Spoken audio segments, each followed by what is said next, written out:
Hi, everybody. Welcome to this edition of Market Insights. First of all, happy 4th of July week. Hope you've got some awesome plans with family and friends. And, this country's not perfect, but we certainly have plenty to be grateful for. I'm sure all of you would agree with that. So let me share with you on my screen. There we go. It is the 1st of July. Want you to know that everything that we do here is for educational purposes only. It is not intended as investment advice. I'm sharing with you my personal observations and thoughts on the market. So what's moving the markets?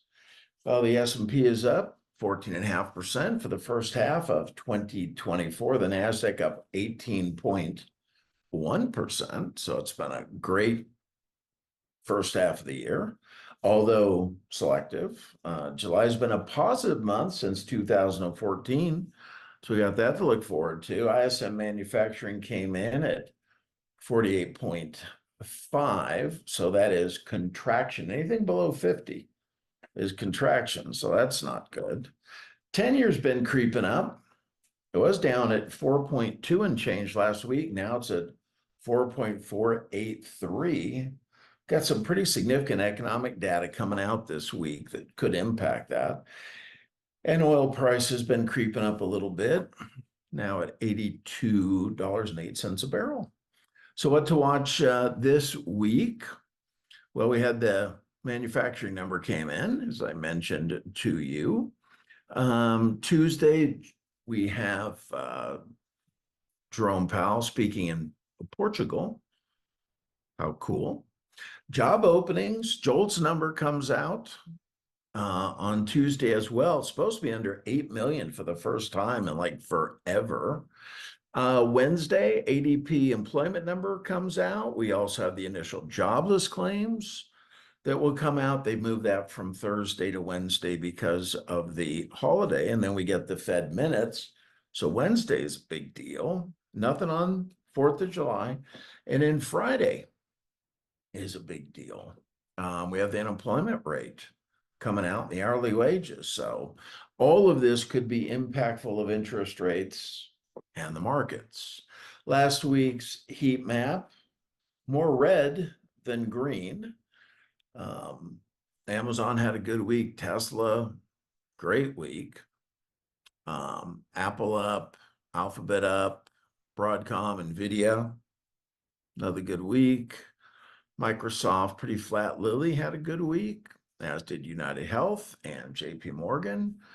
And you see a lot of red on the screen. But again, it's the big companies that seem to be doing the best. 1-year heat map, same kind of a deal. Nvidia up about 200%. Broadcom 86%, Microsoft 34%, Alphabet 53%, Meta 76%, Lilly almost 100%. Sector returns, the leaders now communication services up 43% for the year compared to the S&P 500, which is up 22.41. Tech's up 40%, financials 22%. Then you got a big drop off. Industrials 12%, discretionary 12%, energy about 12%, healthcare 10.5%, materials 6%, staples 5%.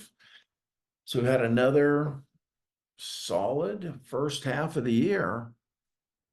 People ask me, why are most of your trades bullish? Well, look at the percentage of times the market is up versus the times that the market is down.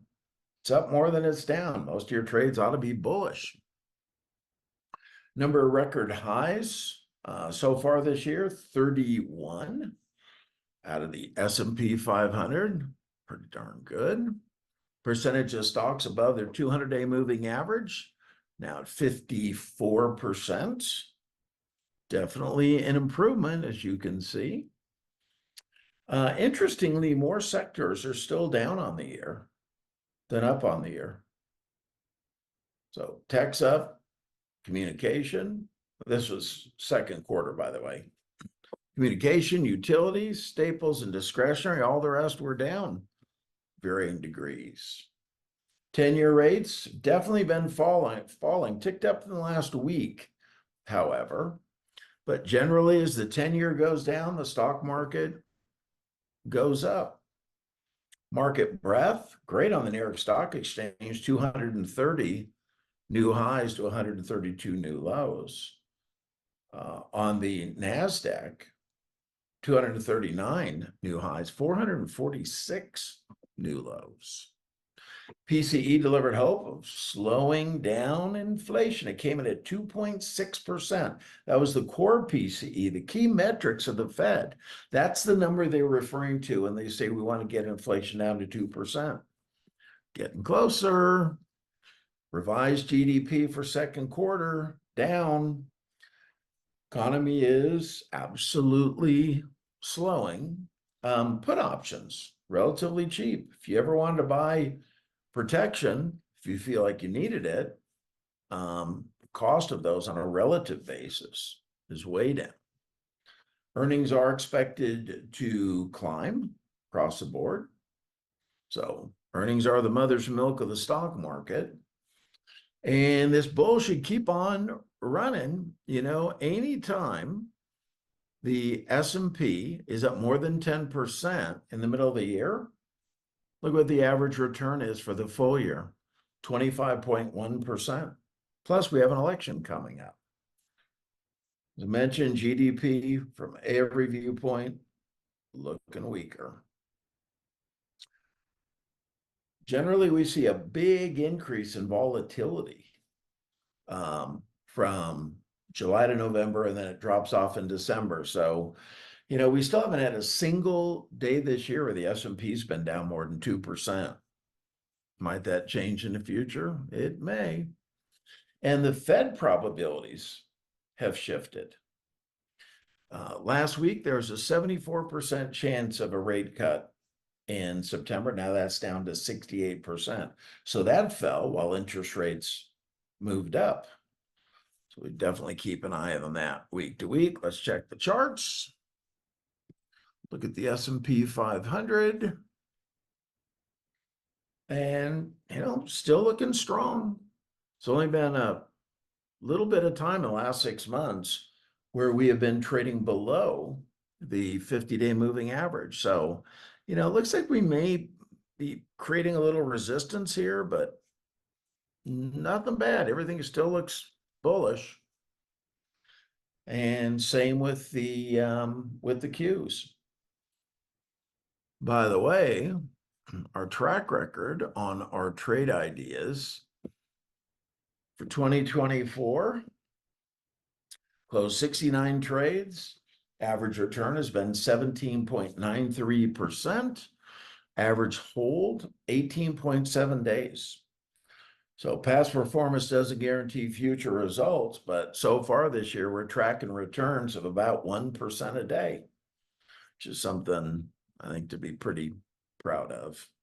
So give my trading partner most of the credit for that. All right. Like I said earlier, I hope you have an amazing 4th of July. Thanks for being with me again, and I will see you next week with some more market insights. Bye for now.